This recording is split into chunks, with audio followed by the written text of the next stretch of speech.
All right, thank you. Thank you for coming. We're going to get started. My name is David Wills, and I'm here on behalf of Trillium Guideway Partners. We're the constructors of the elevated guideway and stations for the Ontario Line subway. We have a very interesting, timely panel today because we're talking about community benefits for the community, especially with big projects like this. And it's been a common theme through our earlier sessions, through the procurement session, the careers in construction session. So it's really good to bring you guys up here to continue that conversation. Community benefits are important to not just Metrolinx projects, but all big transformational projects that impact communities. If they all benefit more and the projects are better when we involve the community. So I'm just going to I'll introduce the panel. Rosemarie Powell, Executive Director, Toronto Community Benefits Network. Brent Brodie is Dr. Brent Brodie, PhD, Senior Procurement Analyst and Project Lead, Strategic Procurement Services, York University. Robyn Gravelle, Senior Manager of Community Benefits and Supports Program for Metrolinx. And our moderator today is going to be Cecille Chin, Senior Advisor, Community Benefits and Supports for Metrolinx. And I'll just remind people that we'll take questions at the end. We're going to leave lots of time for a Q&A. And with that, I'll turn it over to you. Thank you, David. Hello, everyone. Thank you for making this particular panel today. What we'll do, just to whet your appetite as to what all these wonderful people do, we'll go through a brief presentation, and then we'll go into some questions. So we will start with Robyn Gravelle, our Senior Manager at Metrolinx. Thank you, Cecile. Welcome, everybody. Thank you for coming today. I'm going to bring you through the Metrolinx Community Benefits and Supports Program, just an overview, and really tie that connection to what it means in terms of the projects that we have and what it means on Ontario Line. Our community benefits program is centered around 4 pillars. We have employment opportunities, local business supports, public realm improvements, and community connections. And community benefits are those real tangible things that happen throughout a project that positively impact communities, either through creating those employment opportunities for people from equity deserving groups, if it's through local procurement or from social enterprise investment. It's a program that is fundamental to all of the projects that we do, and we embed these fundamental requirements into our contracts with our contractors so that they're delivered by our PICOs, by our subs, not just by Metrolinx, but through all the projects and the people that we work with. When we talk about Pillar 1, that's our employment opportunities, and it's really focused around having contractors and subs hire from different groups. So we really encourage hiring from equity deserving groups, from Black, Indigenous, persons of color, from women in the workforce, from apprentices that are working in skilled trades. We want to ensure that there is a very diverse workforce on our projects. And we have hiring targets for that. So we have hiring targets of 10%, and we have seen contractors exceeding those targets over the last few years. And this is a program that started on the LRTs, and it's really grown across all of Metrolinx capital projects. And in order to reach those targets, we really encourage and work closely and make sure that our contractors and our subs and all of our industry partners are aware of how this can happen. We work with great organizations like TCBN that can connect people to employment opportunities. And we heard this morning through the careers, the pathways to construction, about access employment and Humber College. And this isn't something that is done in isolation. It's something that requires a large network of organizations and partnerships to help people connect to jobs. When we move to Pillar 2, our local business supports, that's about requiring contractors to procure from the local businesses that are impacted by construction, to keep those businesses alive, to invest money, whether it's from printing and courier or catering or construction materials. Today, I saw a lot of tables from vendors and contractors that are here from the local area, and that's what we're trying to do here, is really put that money from these projects into the local economy, into those local areas where businesses are harder hit, might have construction impacts that can't be mitigated all the time, and really focusing that procurement investment. And part of that as well is on social enterprises. And we have Brent who's here to talk about how people can access information around social enterprises. And those are those agencies, companies, groups that work within a social purpose. When we talk about pillar 3, these are public realm opportunities and improvements. And those are really those benefits beyond transit. We recognize that while we're building projects, when we're doing construction, not every person who is impacted by this is going to be a transit rider. We're doing a lot of work in communities where we hear from the community through our PICs, through our CLCs, through community engagement activities that our team does, about ideas like community gardens, more accessible stops, better lighting in areas, park benches so that they can be used by people in the neighborhood, not just by transit riders. And we work closely with our PICOs and our project teams to integrate those suggestions from the community into the projects where we can. Pillar 4 is about community improvement supports. And these are the things that Metrolinx does to connect people to the right decision makers. So if we can't deliver something, if it's out of our scope, if it's, can a TTC stop be here instead of this stop, we work with our municipal partners, with other agencies to make those connections so that that conversation can happen and it doesn't just get filed somewhere. And we also see this when we have, say, lands that haven't been used as part of a construction project, working with the community to see what we can do with that after. And one of the examples that we have here is some land that was sold to a community partner to be used by the community after a project was completed. There's a lot of information about what the Community Benefits and Supports Program does at Metrolinx, and we highlight this in our annual report. Last year was the first report we did. We will be releasing our second in the fall. And this year, we're going to be focusing on what those impacts have been in the communities specific to projects. So last year was about what our pillars did.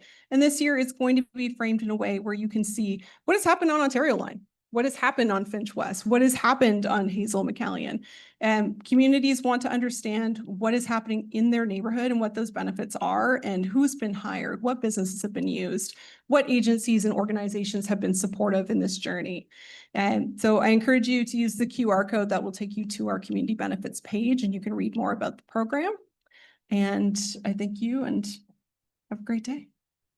Thank you, Robyn. So we will now hear from the TCBN. Rosemarie will explain their programs and the supports that they offer. Go ahead, Rosemarie. Thank you, Cecille.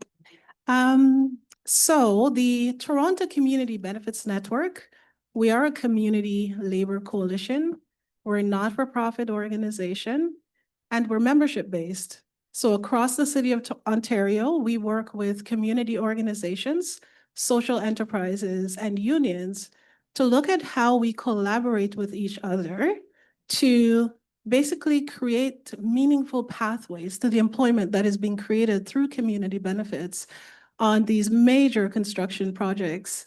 And I gotta say that Metrolinx is definitely a leader in this space. It is in collaboration with Metrolinx that TCBN was able to establish ourselves 10 years ago as an organization to be able to build our capacity, to be able to support peoples from our local communities and equity deserving groups to access the good jobs and opportunities that are gonna come out of this. And so partnership is really, really crucial to us. And while on one hand, we support and collaborate to establish community benefits agreements with our client owner partners and our general contractor partners. On the other hand, we roll up our sleeves to make sure that we're supporting the individuals to participate and to get access to those opportunities. And so we support employers and we connect them to our ready to hire list of pre-screened candidates from diverse backgrounds. We make sure that we have programs in place in collaboration with our various community organizations and social enterprises to be able to prepare people for those opportunities. So for example, on a big construction project like this Ontario line, there are people who are going to be laborers and carpenters and electricians and operating engineers and et cetera, and et cetera. And we want to make sure that they have everything that they need on the first day that they land on that job site, and that they're fully supported throughout their apprenticeship journey. We also support people who are looking for opportunities in the professional, administrative, and technical fields as well. And so we match employers with local talent through our employer portal. If you go to employerportal.ca, you will see that we have a list of job postings that employers who are participating in community benefits share with us, so that we could share this information within our networks and across the city, and that we're supporting people to access those opportunities. We prepare the candidates to make sure that they have all that is required. And if they don't, we connect them with the organizations in our network so that they can be able to build up that capacity and fill any gaps, whether it be certificates or if they need hard hats and boots and, any kind of supports that they need. We provide those wraparound supports as part of our 100 member organizations, not TCBN alone doing the work. It's in collaboration with even some of those organizations that you talked about, I believe Access and Building Up and other organizations like that. So we collaborate with the unions. TCBN has a membership base of 13 unions who are members of our organizations. They're sitting on our board of directors, and we understand the process and know that we have to work in collaboration with the unions in order to prepare them to be able to access those opportunities on the construction job site. And we also provide mentoring and career coaching for these individuals in collaboration, again, with our union and community partners. We receive funding from the Atkinson Foundation, Metcalf, and the United Way to be able to do that. So these are free services that we offer to individuals as a result of these partnerships that we're able to develop with organizations like the Toronto Foundation, the West Mary Masafa Fund, the Ontario Trillium Foundation, the Government of Canada, and the Government of Ontario. And so the slide that we're showing you here is our employer portal. Check it out, employerportal.ca. Any employer who wishes to submit a job posting, they can do so here. The next page is about our community benefits Red Seal, pathway to Red Seal. So we help people get towards their Red Seal apprenticeships. And we have career fairs and other types of partnership supports and programs that employers can collaborate with us to implement. Thank you.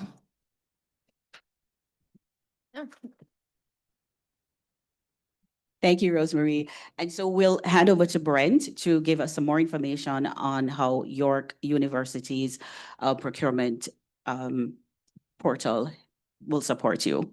Sure. So I'll get to the portal, and that's definitely the takeaway and probably the most interest. But when we were talking about putting this panel together, a couple of things came up. The story to get to the portal is also important too, because what it reflects is basically what Robyn talked a lot about, what Metrolinx is trying to do, and what the portal illustrates is kind of a microcosm or a smaller reflection on what that looks like. And I'll share some of that story as well in the hopes that it brings us all on the same page of what the power and the outcome of community benefits. Before I do get into that, as we were talking about this panel, one thing we thought might be helpful, as some of this material might be new, just to frame our terms of reference a little bit. So you've heard us talk about diverse suppliers and social enterprises. So just for a working definition for the rest of our panels. So when we talk, and these definitions aren't unique to Canada, they're quite it's internationally established, I would say. So when you talk about a social enterprise, the key hallmark of a social enterprise is that it's primarily or principally created to deal with a social, cultural, or environmental challenge. Oftentimes they're directly observed or the entrepreneur is impacted in some capacity. And the hallmark of that is that they actually reinvest their profits into that cause, and they use business tools to address that. For diverse suppliers, what you're looking at is ownership structures. And typically how things work in North America is you're looking at businesses who are owned and controlled by an equity deserving population. So really you're looking for that minimum 51% control of that company. So we can talk about that later in the questions if anyone does have any questions, but just to shape our frame of reference here. So I'll talk a little bit about the portal, and the slide that'll come up next is kind of our journey along social procurement, but it really began with a very simple idea. Around 2015, 2016, we started, what came on, I guess I would put it this way, what came onto our radar was the idea of an anchor institution. And I think, what I've heard from Metrolinx as well is that's an idea that permeates within their organization as well, is that, we have a unique relationship with community. We're different in a sense as a university or as Metrolinx is, in that, we're involved in this community in the long run. So whether it's a university or a major transit line, we don't just pick up shop when the going gets tough. We have a generational relationship with community. So that idea really birthed our social procurement journey. And what we did at that point in time was to say, well, if we've got, if we know that we have a unique relationship with community, how do we, how do we start this journey? What do we need to do? And we actually, the light switch came on for us where we said, you know what? Why are we trying to solve problems? Why don't we go to the folks who are most impacted by the decisions we make? They're the ones that have the answers. So what we were able to do is go to the community and say, what does that relationship look like? What does York University mean to you? And when we get to the next slide, I'll go through a little bit about what the community told us. But importantly, what it allowed us to do was to focus, instead of trying to think of how to solve or identify problems. It was, how can we deal with the information that's been given to us? We've got the answers. The community's best place to know what they need. So how can we respond to that using more of our sphere of expertise, which is more the business operations and things like that? How can our activity support that? So that's how we started. And what the community told us basically was, we want you to hire from us and we want you to buy from us. As a procurement person, the second one is a little bit easier than the first, but we still did do the first one in our construction projects. But basically what we did is to say, you know what? We know what the trade agreements say. We know, we've got our own institutional best value criteria. None of that changes with social procurement at all. But what we were able to say is, how can we look at what's available to us and start to come up with a plan to make sure some of these underrepresented businesses are part of our supply chain. So when I joined York, one of the ideas I had is we need to build a portal. We need to bring those, vendors that our social procurement program is designed to support. We need a way to identify them so we can bring purchasers and suppliers together. So that's really the basis of a social procurement, or of our social procurement portal.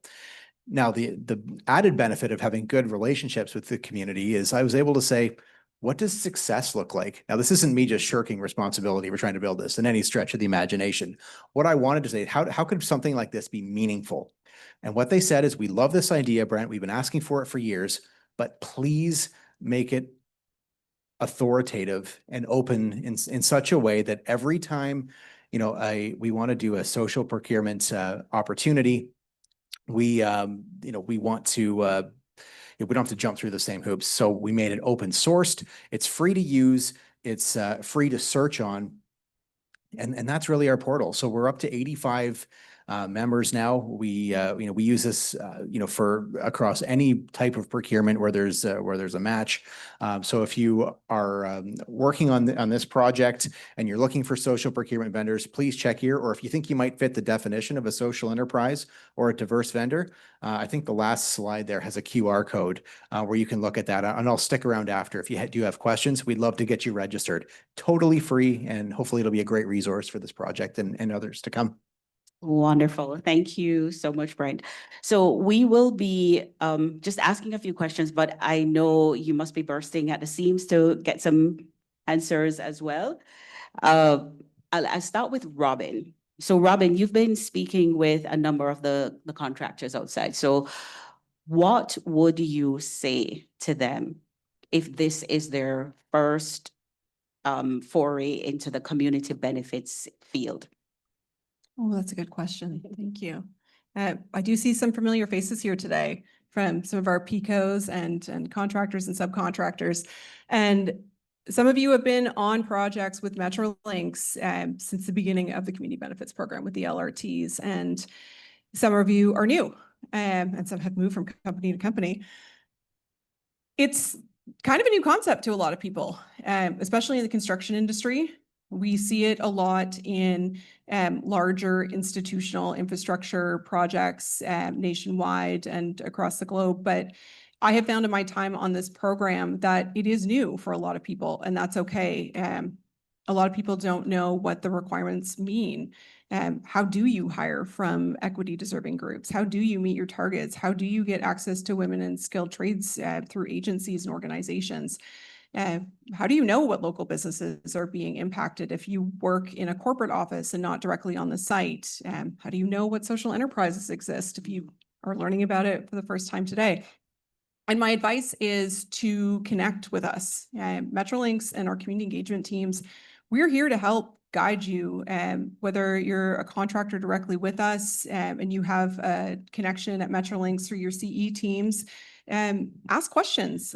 Our job in the community benefits office and with our CE teams is to support you in this journey.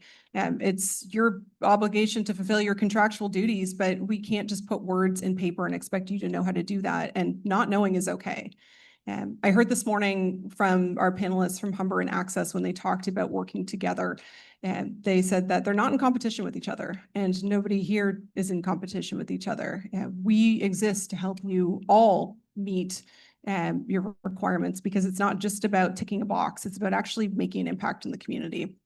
If you're a subcontractor of one of our larger organizations or a subcontractor for TGP, connect in with your counterparts and ask for that connection. We can help facilitate that.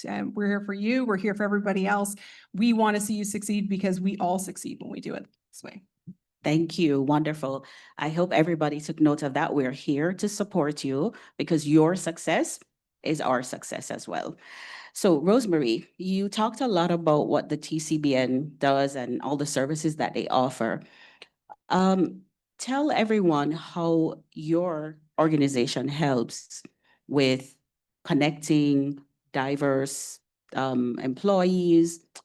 candidates to employers. So give us a story of a time that you actually helped a contractor to meet that requirement. Well, thank you very much. And I would say since Metrolinx has such a good experience with this, and I've been doing community benefits, since 2016 with the Eglinton Crosstown, TCBN has been there every step of the way, just making sure to support the implementation, because we want it to be successful as well. You're successful, it means that we're successful, our community is successful, we love the benefits. And so we always advocate for community benefits, but we also roll up our sleeves as a community to make sure that we're supporting you in every which way. We have generic types of programs that we do as a result of the support, financial support from governments, but we can also look at your individual needs as well and to collaborate with you to create unique experiences and innovative approaches to the work. For example, I think about Mosaic Transit Solutions on the Finch West LRT, and the fact that we were able to create an internship program specifically designed for the general contractors who were working to build that LRT. And we did 2 rounds of internships where we helped to train, outreach, recruit, and help them, collaborated with them to place people onto the job sites. And with the different companies within the Mosaic Transit group. And guess what? Out of, 1 group, there were 13 people that we placed. We facilitated financial incentives for the employer. I bet a lot of employers don't know that there are resources out there to help offset the cost of hiring and onboarding a new worker and providing training. We can help to connect you to those kinds of opportunities, not just TCBN alone. It's very important for you to know that there are some of the work we will do internally, but we also collaborate with those partners like Access, like Humber, like Building Up, other organizations across the city to be able to coordinate our work to make it happen. And I'm thinking about this one particular internship program where we got 13 people in, they were placed, they received a good salary. And after that internship program, we had 2 who dropped out, 2 who didn't continue working, but those 2 people were able to put that experience on their resume and to use that to make themselves competitive on the job market again. 9 were hired and are actually still working with the different companies that are connected to the Mosaic Transit Group. And in fact, I can tell you that there is one newcomer who had tons of experience from back home. And, some, may have been experiencing some real challenges living with his family, for example, in a shelter. Not because they were unskilled, right? They had everything. And we were able to support them to get into that opportunity. And there is at least one that we know of that is working on the Ontario line right now, making over $100,000. That is great. Right. So how do we identify those kind of gems? These are the kinds of programs that, really help to do that. So we have lots of talented, skilled people in our communities, from our local communities and our diverse communities that you can draw from. And our goal is just to be laser focused in helping to make the connections. Wow, that's wonderful, Rosemarie. It's good to know that there are these types of supports that's there to ensure that the newcomers, some, as you mentioned, a newcomer, to be able to connect with good, decent, well-paying jobs. So thank you. So Brent, my question to you is, you talked a lot about the vendor portal, and based on your experience, you have 18 contracts so far. Can you tell us a little bit about well, maybe more than 18, but can you tell us a little bit about the experience that you've had in onboarding the vendors, and how has things changed? How has their business changed as a result of being on the portal? Well, so the 18, just to clarify that's 18 construction and renovation projects we've had at York University that we've put hard targets on. So again, going back to the slide I mentioned about what the community asked for, is looking at local and equity deserving hiring targets, and then a spending target based on the contract as well. And we do a pretty thorough job looking at what are the potential opportunities and how can we maximize benefits where there's opportunities to do so. In terms of the benefits, I could take that in so many ways. Thanks, Cecille. But I think probably the best testimony is just allowing some of the vendors to speak for themselves. It does wonders for morale on a project, and it really drives home why so many, especially in the public sector, are very interested in community benefits and social procurement type work. When I mentioned the definitions, think about a social enterprise, for example.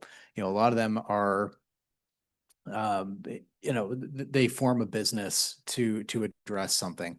And, I can give one example. Like we had an event, and we had it catered by a donut company, actually, who's a social enterprise. And we basically just gave that business owner the opportunity to tell us your story, and the impact is actually, yes, we can say we've spent X, but seeing how they use the money that you invest in that company, that's really where the impact is. And it's a far greater story than what I can tell. But in this instance, it was working with individuals who face numerous barriers through various degrees of ability for the workforce. So they use their profits to really to drive home those supports so that those individuals could be gainfully employed. So it's these types of stories that when you look at why the portal exists, it's for stuff like that. Because when you've got an opportunity as a purchasing entity, you can say, what are we trying to do? And what kind of outcome are we trying to get here? And as I mentioned earlier, we're never veering far from best value. This isn't an opportunity to, throw financial guardrails to the wind, but you've got businesses that can deliver quality and value for money, but can do so much more than that too, and can really drive home the work that you're doing beyond, the immediate work that you do as well. Wonderful. Thank you, Brent. And we want to give you all an opportunity now, if you have any questions for our panel. You heard a lot from them.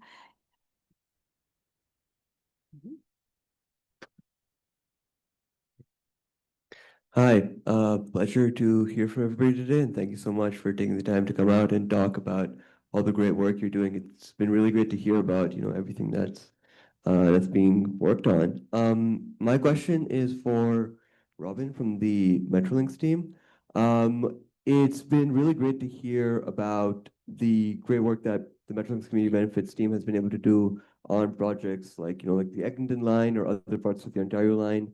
But in my experience, so I am a member of the Moss Park Coalition, and we've had some trouble as the coalition in terms of really getting clear communication from Metrolinx on a lot of the community benefits that we've been trying to get in the area, particularly on, like you mentioned, like job opportunities and opportunities for local businesses. And I'm of course aware that there's been internally Metrolinx may have had its own reasons why there's been sort of this lack of advancement on this for quite a while. But I just wanted to ask, sort of moving forward, is there I guess what is the strategy for the community benefits team on Metrolinx to ensure that all these projects that we're trying to work on and all these community benefits agreements we're trying to get occur on a reasonable and enforceable timeline so that people are able to see those benefits happen sooner rather than later? Thank you. And thank you for joining us today. It's really great to see people from the community. These trade shows, I'm used to seeing businesses, employers, subs, but it's amazing to see people from the community come out. So thank you. Ontario Line is a massive project. It's really big, and there are so many work packages to deliver this all the way along the line, from exhibition all the way up to the end. And a project like this, it's delivered in partnership with multiple companies. And all of those companies and all the subcontractors, they all hire throughout the project for different types of roles. And we've heard this feedback from your community and from other communities about how to access these job opportunities. And what we can say is, if you are looking for employment opportunities specific to Ontario Line, on our Ontario Line page on the Metrolinx website, we do have a link to the employers that are leading the projects on all of Ontario Line that take you directly to their job portals. So we are putting that there so that people can find the links to those jobs. And there's also jobs on the Metrolinx career website that are on the project itself with Metrolinx, and that's available on our metrolinx.com careers page.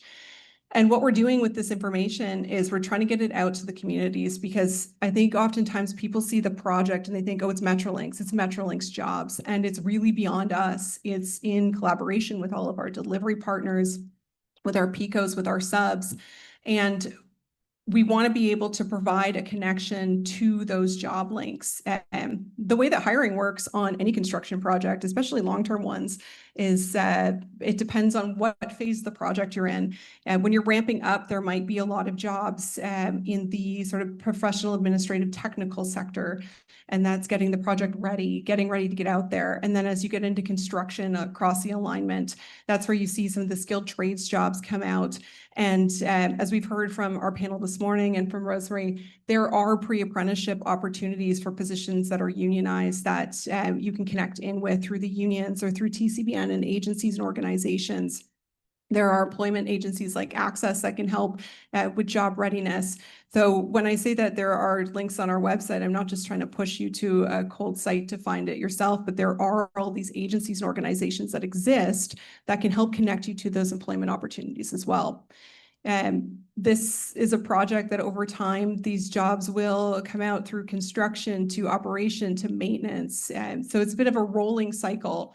And we are committed to working with our PICOs and our contractors to get that real-time information to find out when the next batch of hiring is coming out for these large jobs so that we can get that information out to the community. And we're going to be doing that. And we do that with our community engagement teams. I know some are in the room today through the pop-ups that we do, through the open houses, and our HR teams being there as well. So that's how we're getting the information out, and we're making sure that those jobs are communicated out to people so that people are ready to apply.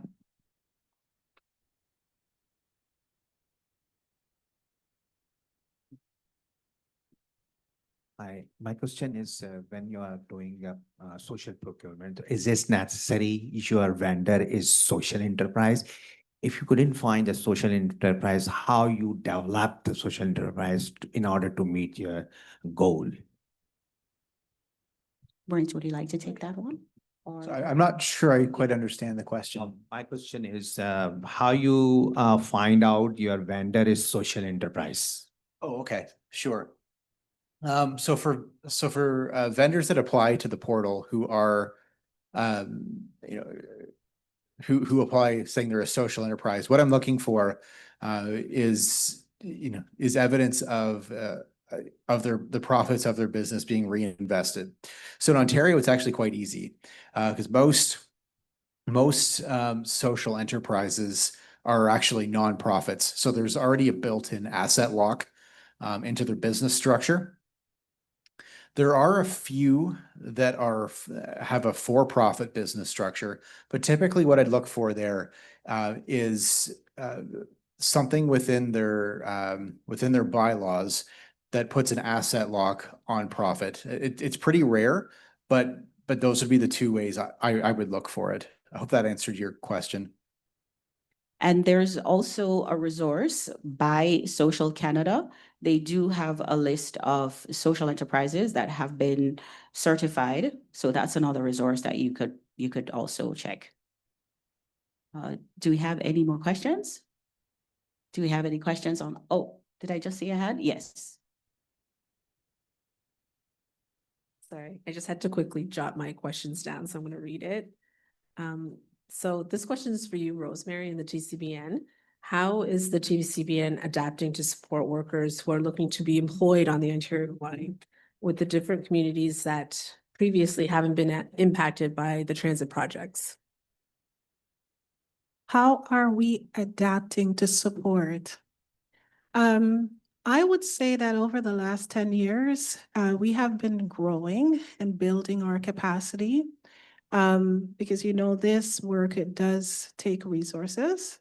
And currently, for example, with the Government of Canada, we have been funded through their Union Training and Innovation Partnership, which is a program that allows us to be able to get out into the community wherever they are at, having a presence on the ground with staff who can actually recruit people who are looking for employment in construction trades in particular. And then connecting them with a union based on the trade that they want to get into. The good thing is that TCBN has been working to build our relationships also with the different unions. We have had some struggles, it is true, because recently, due to their collective bargaining process, I know that there is some consciousness or challenges that they're facing with the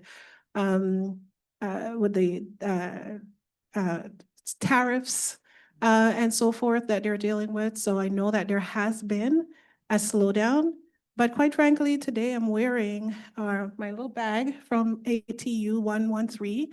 That's that's the TTC union, for example, who we've just been able to bring on board as part of our membership.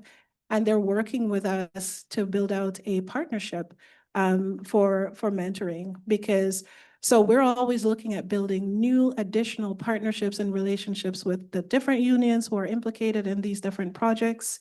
Also working to build partnerships and relationships with the contractors and subcontractors, to be able to create, any opportunity that we can find, one person at a time, one candidate at a time.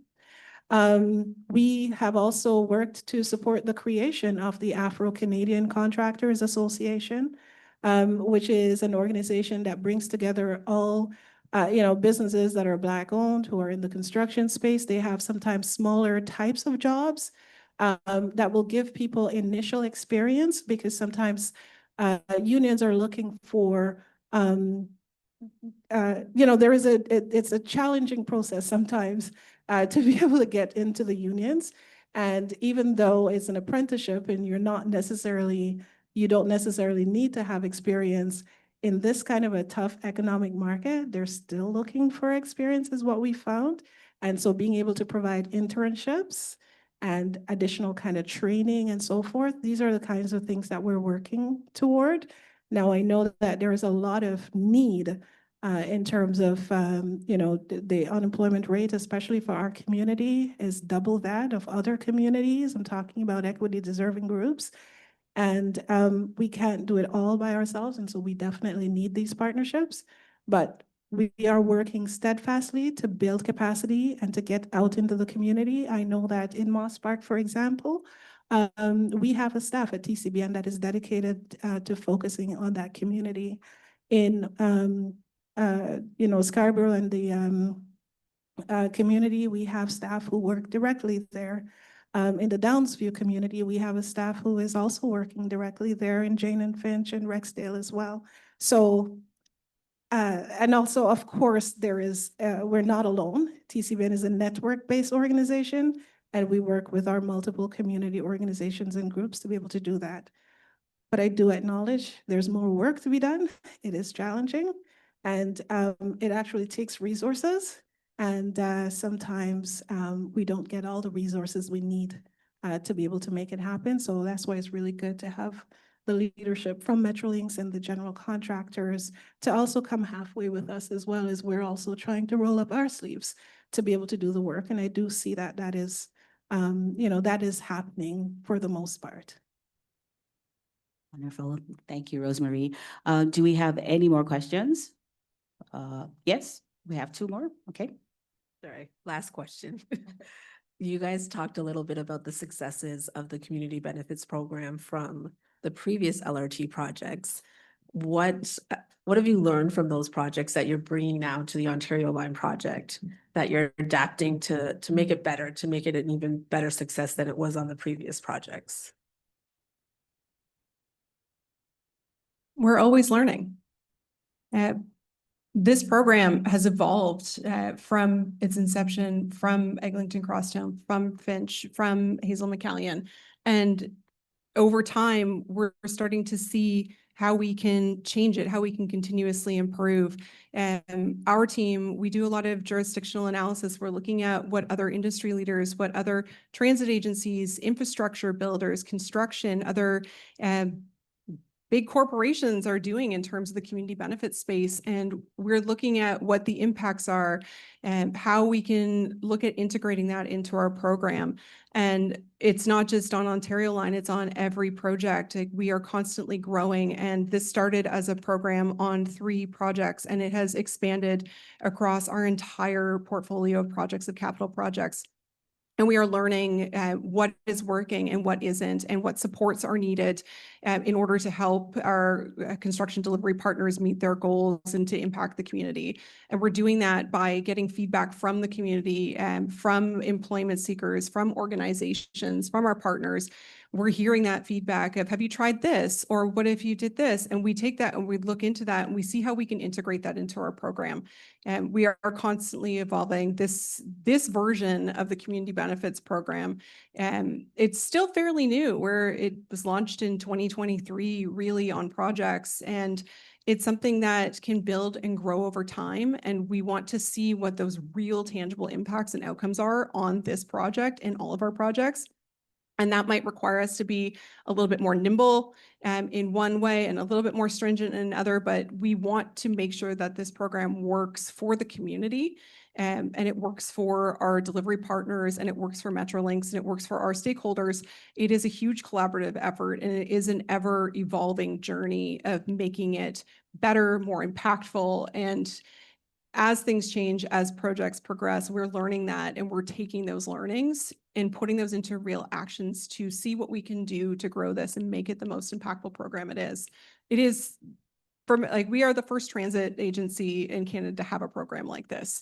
It is huge. A provincial agency to have a community benefits program at all started with the LRTs, and it gets bigger, and that's where we want to be. We want to be in that space where we can really see the impacts, and we rely on that feedback and being in the community and working collaboratively with our partners to do that. There's one more question. Yeah, hi. For Ontario Line, how you differentiate Pillar 3 and Pillar 4, public rail improvement and the community improvement? Both. The public is the community and community is the public. How you differentiate these two? And also what kind of employment opportunities, potential employment opportunities in these pillars? Perfect, thank you. Pillar 3 and Pillar 4, I know they seem very similar. I've struggled with this as we've been building out this program, but the easiest way to put it is public realm improvements are things that can be done within scope and within budget of the actual project that Metrolinx is delivering. And so what can actually fit within our construction schedule, our budget, what we do on Ontario Line, those are Pillar 3. Those are those public realm improvements that get integrated into the design, into the construction, into our hoarding plans, into the way that we build acoustic shelters. And those are things that happen on our projects in real time and last either temporarily or permanently after the project. Pillar 4, those community improvement supports, as I mentioned, are things that we cannot bring into the project scope, either due to budget or the scope or the way that's delivered. Oftentimes it's because we are not the end party for it. So I do refer to municipal infrastructure. We are not TTC at Metrolinx, but we do work closely with them. So if there is something that somebody wants to suggest that can improve the entire community, but it needs to be operated and maintained either by the city or another transit agency or another municipality, that's where we make that connection and say, we heard the community say this, and if you need support in bringing this to your council or into your level of government, we want to make that connection to see what's possible for the community. So these are those items that are beyond Metrolinx, but we want to be able to facilitate that connection to help realize those potential opportunities for the community. In terms of the job opportunities, I should give a plug to TGP and thank you for having us today. There are a number of tables out in the room out to my right. And for job seekers, especially, there are many tables from a lot of our construction companies that are here today, not just on this segment of Ontario Line. And so if you have interest in employment opportunities, I know that I've seen at the Connect 6 table and OTG and TGP, there's also a table for access employment. For Seneca, we have a TCBN table as well. There's a Metrolinx table for employment opportunity information and links to our portals. So TGP bringing us all together today has provided that access for everybody looking for employment opportunities, looking for business opportunities, not just on the segment that they're delivering, but for all of Ontario Line. And that's what I mean when I talk about the collaboration of this is one big project, but it comes together because of everybody working together. Great. Thank you, Robyn. Do we have any more questions? I think we're good. Do we have any questions online? Okay. So I want to ask one question of the three of you. And I'm going to start with you, Brent. So what is one community impact story that you can think of now that you could share with us just to showcase the work that the vendor portal has, that you do with through the vendor portal, and how the contractors can actually see that this community benefits that we've put in the contracts really does work and it changes lives? Sure. So I guess if I were to put that succinctly, it's very tricky. Cecile, I'm not sure if you got something against me or not, but I think when I look at our, since we're talking about construction, when I look at our social procurement programs, so what I do, we put hard targets in our tenders, based on the two ideas that I'd mentioned earlier. And one of the things I do is I say, look, we're here to help. And I really want to stress Robyn's point earlier that, we're not expecting you to be an expert in this space. Come ask us. Like, I've actually changed some of the tender language to be like, hey, we're here to help you. Actually, we know you've got an amazing skill set and delivering a quality product. This is something that may be new. So work with us and we'll help you. And I think that's been a real change. So actually in our tenders, we reference our portal saying, you know what, if you're looking for subs or you need to buy materials for the project, check here. You can meet this target very, very quickly. And we put minimum targets on ours as well in the hopes that folks exceed them. And I'll be honest with you, most projects do by a lot because it's very easy once you get the ball rolling. I will have some tools on York's website for contractors as well that share some of the learning we've had with some of our contractors. But I think if I were to sum it up to what's one thing we changed, I remember doing this one opportunity, and I'm going to keep it very high level intentionally, but we had, so I often give a social procurement spiel at the beginning. And when I started, everybody was like, Brent, we know what this is. We've got ideas where we can actually do better than what you've stated. I'm like, all right, fait accompli. Thank you, Brent. Rosemarie, I'm going to ask you the same question. Like, why do you continue to do this work? Yeah, and it's such a, sometimes I find that it's so inspirational for me to see how together we are stronger when we collaborate with community, when we collaborate with union, when we collaborate with the contractors. Things that weren't possible before suddenly becomes possible. Right? And it's never easy because this is, there's always this tension in between what community wants and what all the different stakeholders want that we have to try to manage and navigate. But somehow, because there is just this goodwill that is there, I've had really great relationships working with all of these different partners who I know want to see that we're building diversity in this construction industry, that we're doing things a little bit differently. And for me, the Building Diversity Awards that we hold on an annual basis really resonates for me in terms of the stories, that come out of it, from the individual to the organizational level and so forth, of just how people have been changing and doing things differently to really be able to kind of make the vision that we see possible. So I know it's a little bit esoteric or whatever, but that's what makes me kind of, keep going on. Thank you so much. I know we're just about at time, but Robyn, in 30 seconds, why do you continue to do this work? Because I know it's important. It's impactful and it's hard. Programs like this, they're hard. They're hard to get people on board with. They're hard to change behavior. I mean, PhD of York University, behavioral modification is very difficult. The construction industry is very old. There are things that have happened in construction over time that were we design it, we build it, we take our money, we go, and the world has changed, and community benefits coming into the construction industry, it is still somewhat new, but it's so great and it can have such great benefits. And we've seen that happen on our projects. We've seen that happen in other projects. And I think intrinsically, we within the community benefits realm, we understand that. I come from a background in social services. and infrastructure, which is a weird combination, but it's the perfect combination for a program like this. I understand the value of working with the community while we're building transit, while we're building infrastructure, whether you're a transit rider or you're just somebody within the community, you might be using a piece of transit in some capacity. And it's not just about building the transit, it's about the impacts that we can have in people's lives. And I've seen those today. I've talked with a lot of the small businesses that have tables here, and I've met one that is 2 blocks from my house.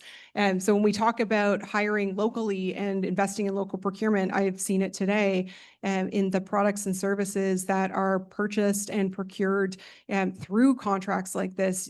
You have an immense impact on small businesses. And these are companies that I've met of 7 to 15 people. And if you think of the scale of this sort of project, these projects provide those opportunities for small businesses. But historically, that's not something that would have happened. People would have had their list of friends or procured from other places, but programs like this, they really focus on local procurement, on social procurement, on hiring from equity deserving groups, on hiring from women, on pre-apprenticeship programs and bringing apprentices in. And so it's really about changing that narrative to this small group of people benefiting to a larger group. And I know that was more than 30 seconds, but that's what we do because we care. We care about it. And it's important to us because it's important to the community. Wonderful. Thank you so much. And I really have to say thank you to Brent, Rosemarie, and Robyn for sharing your expertise and your passion. That really shone through. And thank you all for asking your questions and for participating and for coming. Have a great afternoon. Thank you. Thank you.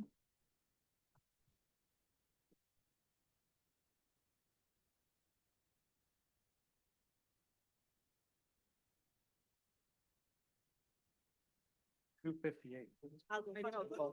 It's got a call. I can't pick up.